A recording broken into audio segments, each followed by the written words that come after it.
People who have turned down marriage proposals, what made you say no? I met Noah freshman year at a coffee shop near campus. He spilled his latte all over my notebook the moment I sat down, apologized a dozen times, and then insisted on buying me a new one. We ended up sitting together until they kicked everyone out at closing, talking about everything from movies to childhood memories. From the very first day, he made life feel exciting.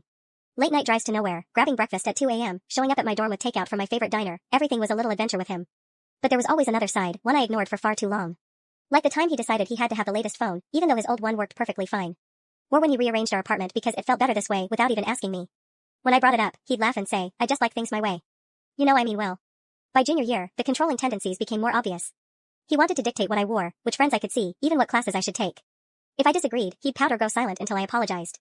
Every conversation about independence somehow ended with me feeling guilty. He'd say, I just care about you too much to let things go, but it never felt like care. It felt like ownership. We moved in together senior year, and I thought living together might help him see boundaries. It didn't. I'd come home to find him moving my things, picking outfits for me, deciding what we'd eat for the week without asking. He even started helping with my work emails, forwarding them, rearranging my schedule, insisting it was for my own good. Every time I tried to set limits, he'd say, I just want us to be happy. Don't make it complicated. Meanwhile, I felt trapped, like every day was a lesson in walking on eggshells.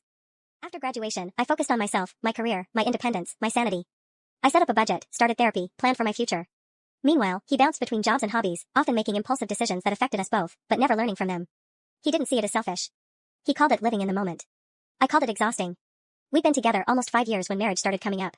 I told him straight up that I needed to see growth, not perfection, just responsibility and respect for me as an equal.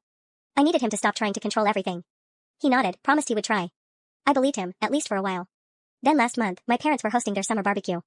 Everyone was there, my family, his family, neighbors. Noah had been acting strange all week, quiet and sweet in a way that made my stomach twist. Then, right in the middle of the party, he clinked his glass and called everyone to the backyard. My heart sank because I knew what was coming. He got down on one knee, pulled out a ring, and started talking about how I was his everything, his reason, his best friend. Everyone was cheering, crying. My mom had the camera out. My dad's smile was wide. And I saw it, his wrist, a brand new watch I'd never seen before, sleek, flashy, expensive.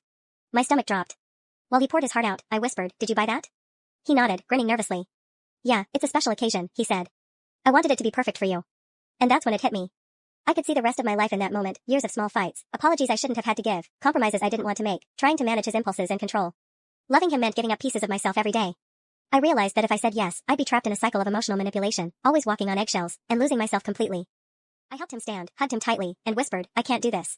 The cheering stopped. My mom froze mid-photo. My dad's grin faltered. Noah just stood there, holding the ring, stunned and confused. I grabbed my purse, walked to my car, and drove for hours. He called 47 times that night. I didn't answer once. Because I finally understood that love alone isn't enough when the person you love keeps trying to control your life instead of building one with you. Would you say yes, or walk away too? Like, comment, and subscribe for more true stories that stay with you.